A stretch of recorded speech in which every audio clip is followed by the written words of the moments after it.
Turma do Propósito, e aí, meu irmão, tudo bem? Espero que sim. Estamos juntos aqui para meditar em mais um capítulo da Bíblia.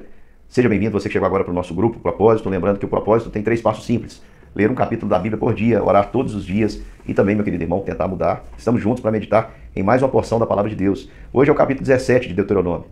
No entanto, como eu expliquei ontem, nós vamos pegar a partir do versículo 18 do capítulo 16. Por quê? Porque do versículo 18 ao versículo 22, o assunto tratado tem a ver com o que está no capítulo 17. Eu já expliquei para os irmãos que essas letrinhas mais escuras, que a gente chama negrito, que tem na sua Bíblia, que são os títulos e os números, né, tanto dos capítulos quanto dos versículos, foram acrescentados pelos homens. Deus não deu a sua palavra para nós dividida em capítulos e versículos. Ele nos deu a revelação por inteiro. Os homens acrescentaram isso para se tornar um meio melhor de entender a Bíblia e manuseá-la. Na hora de dividir os temas, muitas vezes acontecem alguns equívocos. Para mim, esse aqui é um dos equívocos. Por quê? Porque do versículo 18 até o final do capítulo 17 vai estar falando do papel dos juízes e como eles deveriam se portar. Então vamos lá, sem demora, olhar aqui para essa porção da palavra de Deus a partir do versículo 18 do capítulo 16 e também o capítulo 17 hoje. Aqui diz, olha, que o Senhor constituiria juízes e oficiais em todas as cidades que o Senhor tinha ali seu povo. Portanto, irmãos, quem constitui juízes é o Senhor. As autoridades daquela época eram os líderes. Eram líderes sobre 10, sobre 50, sobre 100, sobre 1000. E depois esses responderiam aí a Moisés. Havia uma hierarquia. Toda liderança, irmãos, ela é constituída por Deus e nós como cristãos temos o dever de obedecê-la. Começar lá nas nossas casas, os nossos pais, precisamos obedecer os nossos pais, temer o Senhor. No nosso serviço nós devemos a obediência hierárquica àqueles que estão sobre nós. Nós devemos a obediência também às autoridades civis, porque foi o Senhor que estabeleceu. Nós devemos respeito até mesmo àqueles que são colocados em uma posição elevada, que nós não concordamos com a maneira de pensar. Nós devemos entender que Deus levanta todos com um propósito. E aqui nesse contexto está falando dos juízes, é o Senhor mesmo que constituía juízes com qual finalidade? O juiz, o poder judiciário, ele exerce a sua função típica, isso quer dizer, a sua função natural é julgar. E o poder judiciário daquele tempo, queridos irmãos, era formado aí pelos líderes, os anciãos, escolhidos aí dentre os homens da própria tribo, para serem representantes, e havia uma hierarquia ali, como eu falei, chefe de dezenas, chefe de 50, chefe de 100, chefe de 1000. E aqui o Senhor diz que era para eles não torcerem a justiça. Não torcer a justiça, você tem que entender que para eu torcer a justiça tem que ter um padrão. Porque se a justiça, por exemplo, fosse cada um fazer o que tivesse vontade, como está lá no último versículo do livro de Juízes, que não havia rei, e cada um fazia o que achava, o que parecia mais reto ao seu coração. Então não dá para falar de justiça torcida se não existe um padrão. Se está falando aqui de torcer a justiça é porque existe um padrão. E qual que é o padrão? O padrão, irmãos, vem de duas formas, a gente pode enxergar. Aqueles que não conhecem a lei de Deus têm um padrão no seu coração formado pelo próprio Deus. Eu nunca ouvi falar de um povo que considerava, por exemplo, roubar como algo correto, furtar como algo correto, ou cobiçar como algo correto, ou trair como algo correto. Portanto, um homem nasce com a lei de Deus gravada no seu coração. No entanto, a lei especial que nos revela sobre Cristo é a sua palavra. E ela que vai servir para nós como regra de fé e prática. Por isso, a nossa base hoje para julgar todas as coisas é a palavra de Deus. Nós precisamos avaliar as coisas do ponto de vista do reino de Deus, do ponto de vista de Deus, do ponto de vista das coisas do alto. Essa é a nossa lei principal. E se alguma lei contraria a lei principal, que é a palavra de Deus, eu preciso ficar com a palavra de Deus, irmãos. Se existe uma lei civil que me obriga a desobedecer a palavra de Deus, eu preciso cometer uma desobediência civil e obedecer a Deus e não aos homens. Por exemplo, imagine uma lei que nos proíba de pregar ou de reunir. Nós devemos, em nome de Jesus, nos tornar criminosos nesse sentido. Nós devemos, nesse sentido, em nome de Jesus, cometer desobediência civil, porque nós precisamos ficar com aquilo que é a vontade do Senhor. Versículo 20 diz que os juízes teriam um padrão, somente a justiça eles seguiriam, somente a justiça. E qual que era a justiça? Era aquela estabelecida por Deus nos seus mandamentos e estatutos. E aqui o Senhor vem advertir, através de Moisés, dizendo, olha, vocês não vão colocar ídolos, não vão criar postes ídolos, nem colunas, vocês não vão sacrificar ao Senhor animais imperfeitos.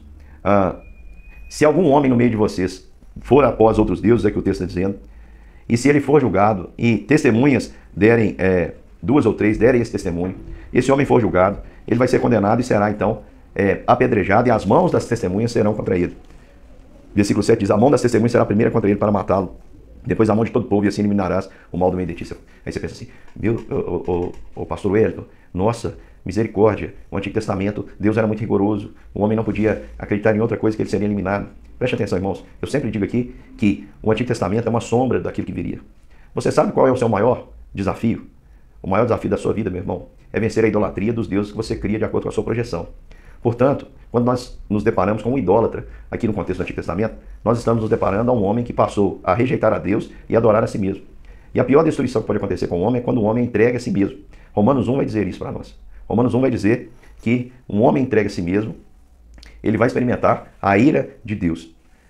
E o que levava os homens a irem após outros deuses e não ao Deus vivo e verdadeiro? Porque quando a gente vai ao Deus vivo e verdadeiro, irmãos, ele nos confronta, ele mostra os nossos pecados, nós nos sentimos fracos na presença dele, e esse é o segredo da nossa força. Ela não vem de nós mesmos, do nosso empenho, mas ela vem do Senhor. No entanto, quando nós adoramos ídolos de acordo com as nossas projeções, levantamos para nós os nossos deuses, os nossos ídolos, achando que eles são capazes aí de nos satisfazer de alguma maneira, meu querido irmão, nós estamos, de uma certa forma, nos adorando aquilo que brota do nosso coração, que é corrupto, enganoso, como a palavra de Deus diz. Portanto, quando o Senhor deixa esse exemplo que aquele homem deveria ser eliminado, isso era para mostrar ao povo que seguir as suas próprias projeções, os seus próprios anseios, é muito perigoso e leva à destruição. E pode ter certeza disso. E aí, haveria questões que os juízes teriam dificuldades de interpretar. E aqui diz, olha, quando alguma coisa for difícil, entre caso e caso, homicídio, demanda e demanda, violência e violência, litígio e litígio, então deveria ser chamado quem? Os escribas, os levitas, perdão, e os sacerdotes seriam chamados, eles são também intérpretes da lei naquela época, e sendo chamados, eles ali iriam analisar o caso, iam dar a sentença. E por que eles fariam isso? Porque esses homens eram aqueles homens que analisavam a partir do ponto de vista daquilo que era a vontade de Deus. E quando eles falavam, a sentença deles deveria ser cumprida. Por quê? Porque eles estavam falando ali com temor da parte de Deus.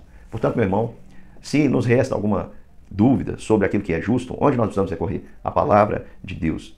Como Jesus recorreu. Jesus foi um homem justo porque sempre procurou viver a palavra de Deus, obedecer a palavra de Deus. Jesus diz que prova de amor é obedecer os mandamentos. Aquele que ama, guarda os meus mandamentos. Quando nós guardamos os mandamentos, obedecendo ao Senhor, meu querido irmão, nós estamos assim provando que nós o amamos. E preste atenção, queridos, aqui nós estamos diante de uma situação onde a palavra de Deus é que vai definir os nossos caminhos. Então, se existe uma dúvida quanto ao caminho que devo seguir, onde eu vou recorrer? A palavra de Deus. E o que a palavra de Deus indicar, o que eu vou fazer? Eu vou obedecer à palavra de Deus. Não, cuidado para não torcer a palavra e interpretá-la de acordo com aquilo que você quer ouvir. Não pode torcer a palavra.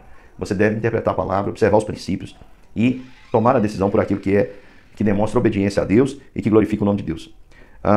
Vamos supor que um homem escute ali os levitas e os juízes e eles deem uma sentença e digam, olha, assim que será. E aquele homem com soberba no seu coração não dá ouvido, como diz o versículo 12, nem ao juiz e nem aos levitas ou sacerdotes, aquele homem deveria morrer e ser eliminado em Israel. Então, meu querido irmão, quem não dá ouvido à voz de Deus, quem não segue a Bíblia, as instruções de Deus como regra de fé e prática, irá de mal a pior. Mas aquele, meu querido irmão, que tem a Bíblia, os princípios que a Bíblia traz gravados em seu coração, a Bíblia diz que ele será como uma árvore plantada junto ao ribeiro das águas, que no devido tempo dá o seu fruto e cuja folhagem não murcha, e tudo quanto faz será bem sucedido. Então o justo que anda na palavra, ele está sempre pronto para produzir frutos, está sempre verde, está sempre cheio de folhas, está no tempo, pronto, esperando o Senhor determinar. Então preste atenção, meu querido irmão, eu preciso ter essa disposição em obedecer a palavra de Deus. Porque se eu não tiver, a Bíblia diz que quem não é assim é como a palha que o vento dispersa. Quem não tem raiz, meu querido irmão, é como a palha que o vento dispersa. Todos nós aqui lembramos de árvores da nossa infância, né? Lá em casa tinha vários pés de goiaba, mas tinha um especial que eu gostava. E todo ano era uma festa quando chegava essa época. Chamava os amigos, a gente comia goiaba, e goiaba de vez com sal, goiaba madura, e fazia suco e doce, etc.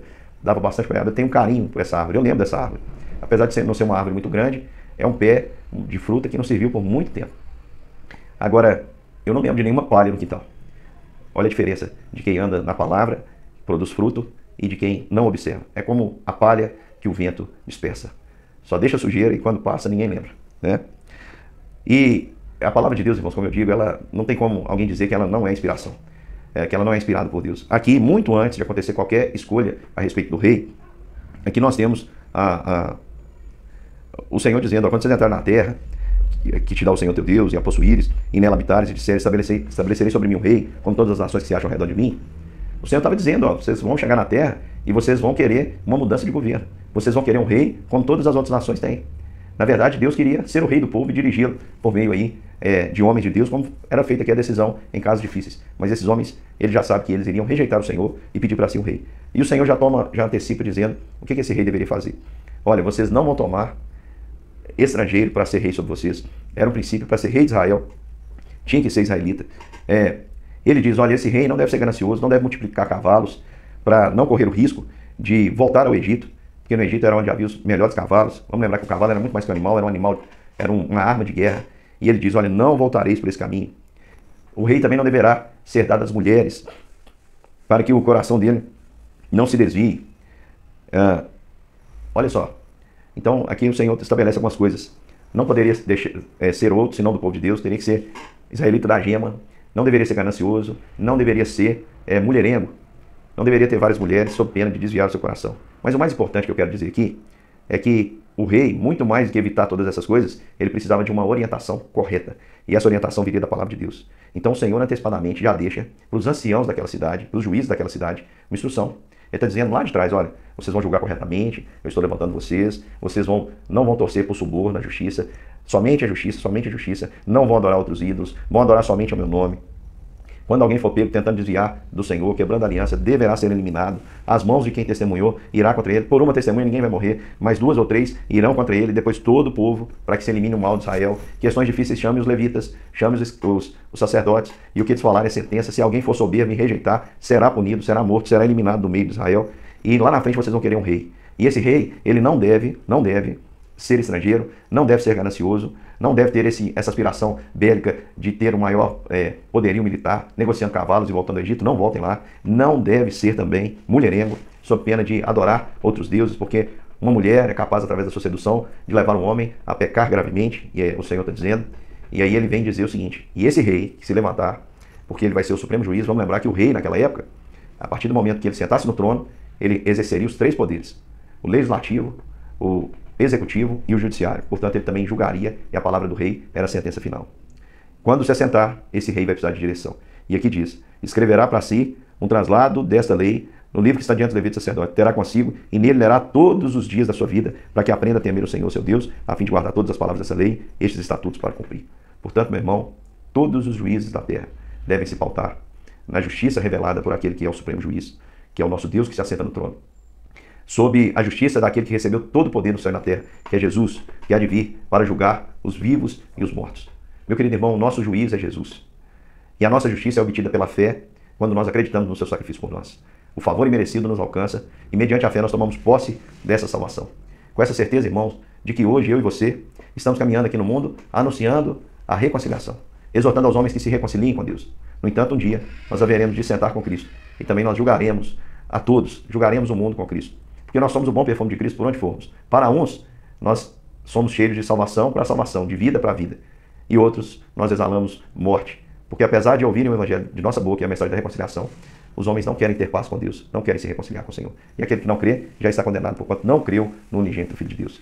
Então, meu querido irmão, em um tempo de injustiça, em um tempo em que nada vale, a Constituição Federal não vale nada, as leis não valem nada, os seus direitos não valem nada, os direitos universais, os direitos humanos universais não valem nada, num tempo de tanta distorção, num tempo de tanta injustiça, num tempo de tanta perseguição, num tempo em que o certo parece extremamente errado e o errado parece extremamente certo e obrigatório.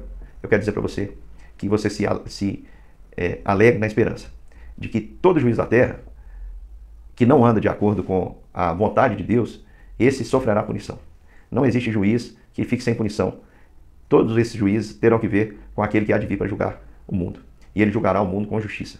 Pode ter certeza que quem espera no Senhor Deus, no Senhor Jesus, reto, supremo e poderoso juiz, não sofrerá vexame.